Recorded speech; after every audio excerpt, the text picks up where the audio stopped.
A Filipino short film, a Filipino play, plus a chance to win a trip for two to the Philippines. Atin po ito, your daily dose of Filipino news and entertainment as Kababayan LA starts right now.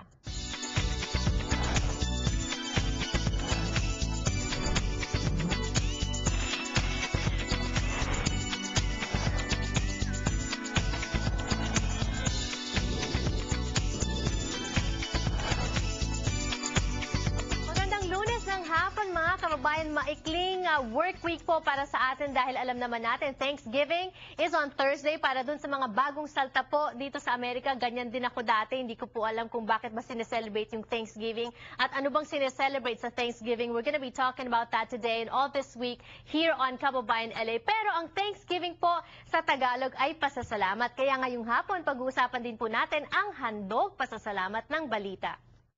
Pinoy na Pinoy, Weekend Balita. Ronnie Ligo, Editor-in-Chief of Midweek at Weekend Balita. Magandang hapon sa iyo. Pero bago ka magpasalamat, pag-usapan po muna natin itong mga balita na to. Ang isang hindi nagpapasalamat siguro ngayon, yung ngayon ay kongresista na dating Pangulo ng Pilipinas na si Gloria Macapagal-Arroyo. Parang patong-patong ang kanyang mga problema. Magandang hapon sa iyo, Janela, no? At sa lahat po ng mga nanonood ng Kababayan LA. This is probably the biggest test for the Philippine democracy 25 years after the fall of the Marcos dictatorship. This is a test yung between the political will of President Noynoy Aquino at yung constitutional right naman ni dating Pangulong Gloria Arroyo. Alright, bago tayo magpatuloy, Ronnie, ano ba kasi ang nangyayari?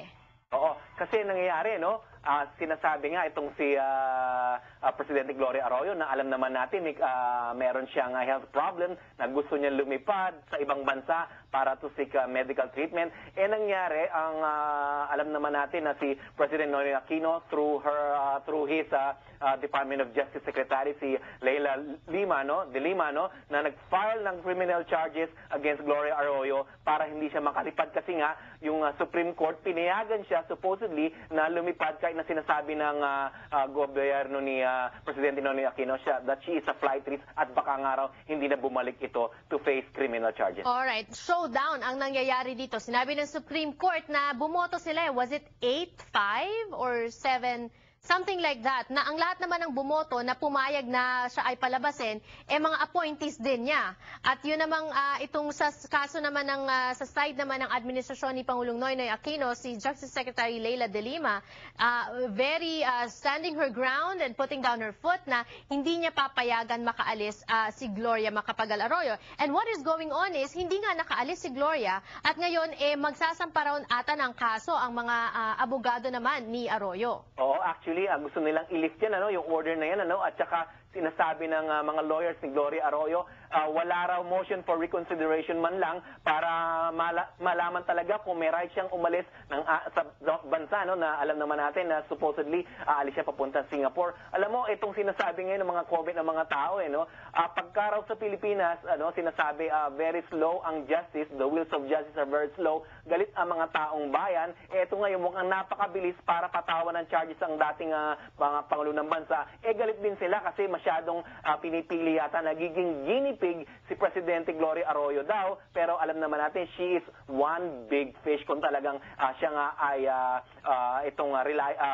responsable siya sa nangyaring election na cheating noong 2007 at saka mga 2004 at lahat ng kung ano pang mga pinapatong diyan kay dating Pangulong Gloria Arroyo na yan. Yes, last week nandito sa atin si Senator Coco Pimentel, isa siya doon sa mga naapektuhan ng electoral sabotage na yan. And in fact, he was the one that filed a complaint against former President Gloria Macapagal-Arroyo. At sinabi nga niya masyadong mabagal ang hustisya. And of course, we all know the saying, justice delayed is justice denied. Pero parang ang nangyayari ngayon, Ronnie, tayong mga Pilipino, dyan na nga nagsisimula yung sala sa init, sala sa lamig. Ano ba talaga ang gusto natin? Nasabihan pa, nagkaroon pa sa balita si Senator Panfilo Lacson, sinabi niya na nakakaawa daw tong si Gloria dahil wala raw naaawa sa kanya. This is not a question of mercy or pity. It's a question of justice, correct? Correct, oo. Kaya nabanggit natin na political will, ano, ito ba'y talagang ang sinabi ni Presidente Noynoy Aquino, no one will be above the law under his administration.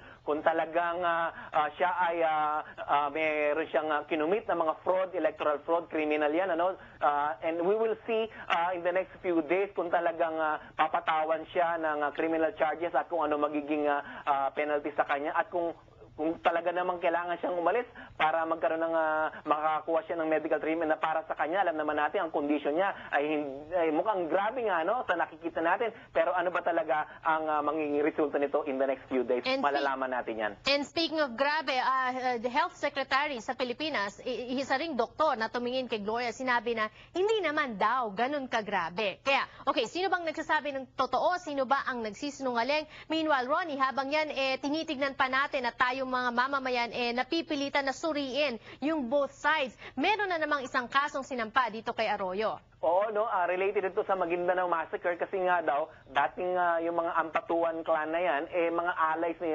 Presidente Gloria Arroyo. Now, a lawyer for the victims of the journalists, ang sinasabi nila, ito raw si Gloria Arroyo sa culpable din, so she will be facing civil liabilities, civil charges related dito sa Maguindanao Massacre na nangyari noong November 23, 2009.